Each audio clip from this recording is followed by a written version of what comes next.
자, 여러분 안녕하십니까? 경장인문 와항기초 경제학 이번 시간에는 챕터 17장 거시경제학의 발전에 대해서 한번 보도록 하겠습니다. 이거는 사실 뭐 시험 문제거리라기보다는 우리 거시경제학이 발전하는 모습은요, 크게 시장을 강조하는 아담 스미스의 보이지 않는 손, 아담 스미스입니다. 예, 약간 그림을 변형한 것 같은데 아담 스미스의 보이지 않는 손에 의해서 시장에 맡겨두면 알아서 그냥 돌아갈 테니까 정부야 개입하지 말아라, 이렇게 주장하는 고전학파라 하죠. 이렇게 있고요.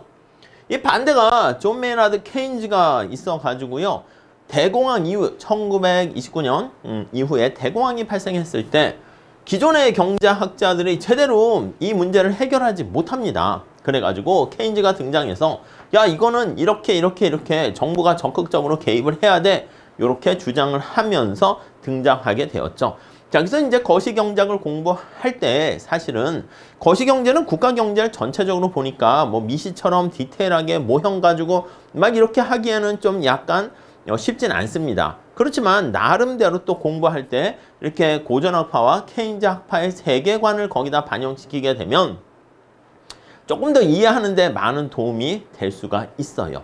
자, 그래서 우리가 군데 고전학파랑 케인즈학파 접근 방법을 살펴봤는데, 이번 시간에는 그냥 간단하게만 마무리하는 차원에서 두 학파 간의 얘기를 한번 살펴보도록 하겠습니다. 자, 고전학파는요, 케인즈가 야, 너희들은 말이야 클래시칼 해가지고 고전학파로 명명되었다, 이렇게 얘기하는데, 우선 첫 번째, 시장의 가격기구를 신뢰합니다. 그래서 시장을 신뢰합니다. 시장하면 가격이죠. 가격의 조정 기능을 신뢰해요. 믿어요. 그렇기 때문에 따로 정부가 개입할 필요가 없는 거야. 그래서 작은 정부, 요거를 강조하게 되고요. 그리고 케인즈는요, 우리 말씀드렸다시피 대공황이 발생한 원인이 뭐냐 그러면 수요가 부족해서 발생했다, 이렇게 얘기하거든. 그래서 그 유효 수요 부족으로 발생했다, 이렇게 얘기하는데, 이 고전학파는 아니다, 뭐 그런 게 아니라 수요가 중요한 게 아니라 생산과 공급이 중요해, 이렇게 얘기하는 거죠. 그래서 공급이 중요하고, 그리고 이제 화폐 같은 거는 사실 교환 매개 수단일 뿐이지 화폐는 별로 안 중요해. 화폐의 중립성을 강조하죠. 그래서 이제 화폐가 우리가 증가해봤자 이게 뭐 사과가 열리고 자동차가 생산되고 그런 게 아닙니다. 그래서 요걸 이제 크게 보면 이제 고전적 이분성, 이렇게 얘기합니다. 실물 부분과 화폐 부분이 이렇게 쪼개져 있다라고 생각하는 게 바로 고전학파다, 이렇게 보시면 되겠죠. 이해 가시겠습니까? 자, 이렇게 기반으로 쫙 해서 전개가 되면서 생산, 공급이 중요하고, 이게 바로 나중에 자본이 축적돼서 장기적인 측면에서 경제 성장, 요거를 강조하게 됩니다. 자, 이러한 고전학파의 시각을 받들어 가지고 좀 더 발전하게 된 게, 이게 나중에 어떻게 됩니까? 통화주의, 이렇게 나오게 되죠. 그래서 통화가 중요하다 해서 통화주의 학파가 이렇게 등장하게 되고요. 그 다음에 뒤에 공급을 중시 여겼으니까 공급 중시 경제학도 사실 여기에 속한다 보시면 되겠습니다. 케인즈는 수요를 중시 여기죠. 그런데 공급이 중요하다. 그래서 공급 중시 경제학, 이것도 나중에 볼 겁니다. 래퍼라는 학자를 중심으로 해서 보게 될 건데, 뭐 그런 사람들도 고전학파 계열이 되고요. 그러다가 시간이 흘러가게 되면서 정보가 많아지게 되죠. 사람들이 똑똑해지게 되죠. 그래서 여기 블랙홀을 지나간다고 제가 말씀드렸습니다. 그게 새, 이렇게 돼요. new, 이렇게 됩니다. 여기서 말하는 새라는 것은 우리가 합리적인 기대를 하게 되고요. 합리적 기대. 그리고 이제 미시적인 측면에서 최적화를 하게 됩니다. 미시적인 최적화의 원리, 이렇게요. 이걸 통해 가지고 이제 새 고전학파, 이렇게 해서 거듭나게 되죠. 그래서 새 고전학파, 이렇게 흘러가게 됩니다. 오케이? 그래서 우리가 새 고전학파까지 가게 되면서 뭐 ISLM 하면서 ADAS 이렇게 모형에 집어넣어서 더 나가서 필립스 커브까지 반영해서 표현을 하게 될 겁니다. 자, 그 또 다른 축에 있는 게 이제 케인즈학파 이렇게 되겠습니다. 케인즈학파는요, 여기 나와 있는 것처럼 대공황 이후에 이제 등장하게 되는 거야.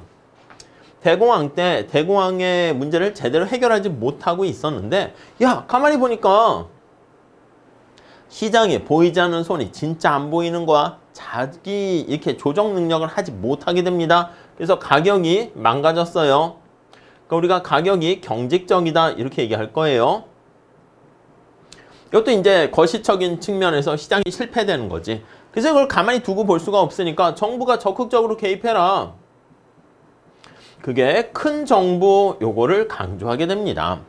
그리고 대공황의 발생 원인이 수요의 부족으로 인해서 발생하게 되었으니까 수요를 중요하게 생각해야 된다. 이렇게 볼 수가 있겠고요. 그러니까 대공황에서 시작했기 때문에 고전학파는 뭔가 장기적인 측면에서의 경제 성장에 초점을 맞추면 케인즈는 야, 장기에는 우리 다 죽고 말어. 그래서 그게 아니라 경제에 변동에 초점을 맞춘다. 이렇게 보시면 되겠습니다. 그리고 화폐가 실물 부분에 영향을 미치게 되고요. 화폐를 보유하는 목적이 거래를 위한 매개도 있지만 투기적 동기도 있단 말이야. 그래서 그걸 화폐의 비중립성 이렇게 표현을 하겠죠. 자, 여기 나와 있는 이런 얘기들이 바로 케인즈 학파의 기본적인 사고방식이고요. 적극적으로 정부가 개입을 해야 된다. 이렇게 얘기합니다. 그래서 이제 저기 시작할 때는 저게 이제 케인즈가 되는 것이고, 이런 사람들, 케인즈의 생각을 좀 같이 공유하는 사람들이 등장했으니 그걸 우리는 케인즈 학파다. 이렇게 보시면 되겠습니다. 자, 그런데 케인즈 학파가 오일 쇼크를 맞이하게 되면서 정부의 총수요 관리 정책이 위기를 맞게 되는 것이고, 그래서 얘네들도 어쩔 수 없이 여기 나와 있는 이 블랙홀을 지나가게 됩니다. 그러면서 얘네들도 이제 새 케인즈 학파로 이제 거듭나게 돼요. 새고전 학파랑 새 케인즈 학파는요, 새자가 들어갔잖아. 그렇기 때문에 여기 나와 있는 합리적 기대랑 미시적 최적화는 둘 다 밑에 깔고 들어가게 되는 것이고요. 두 학파 간의 차이점은 이제 뭐로 달라집니까? 뭐로 귀결됩니까? 하면 이 고전 학파는 가격이 신축적으로 조정된다. 이렇게 보시면 되겠고, 케인즈 학파는 가격이 경직적이다. 이렇게 정리를 하시면 되겠습니다. 오케이? 이해 가시겠죠? 자, 그 정도 정리를 해서 마무리 지으시면 되겠습니다. 그래서 거시경제 발전 과정에서 두 학파 간에 이렇게 서로 대립하는 논쟁, 그걸 보면 거시경제가 조금 재밌기도 하고요. 요즘은 이제 학파 간의 얘기를 막 이제 시험 문제 크게 물어보진 않지만 요걸로 그래도 이해를 하시게 되면 좀 좋기 때문에 아직 수험 경제학에서는 이렇게 학파 얘기를 조금씩 하면서 발전시키고 있다. 보시면 되겠습니다. 오케이? 자, 이렇게 해서요, 우리가 짧게나마 저 각 챕터마다 좀 짧게 정리를 해드렸죠. 그래서 뭐 인문 얘기다라고 생각하시면 되겠고요. 본격적인 얘기는 기본 강의 때부터 차근차근 들어가도록 할 겁니다. 먼저 맛보기로 우리가 배우는 경제학 얘기가 요런 정도 얘기에 대해서 다루는구나 라고 보시면 되겠습니다. 아셨죠? 자, 본격적인 수업 기본 강의 때 뵙도록 하겠습니다. 감사합니다.